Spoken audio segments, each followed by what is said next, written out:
случайно услышала по WhatsApp. Ну, я умею шить, поэтому пришла сразу. Потому что я сейчас нахожусь в отпуске.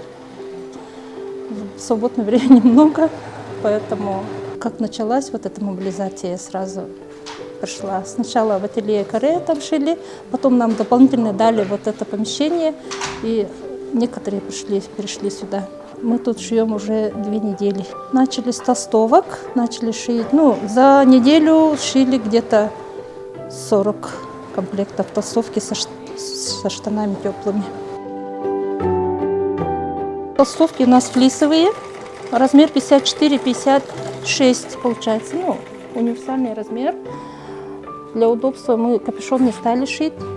Ага. И у нас тут есть харасхал, специально подходит для мужчин.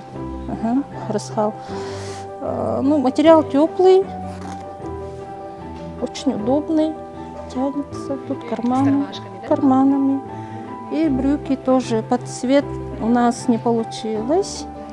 Ну, тут тоже с карманами, теплые.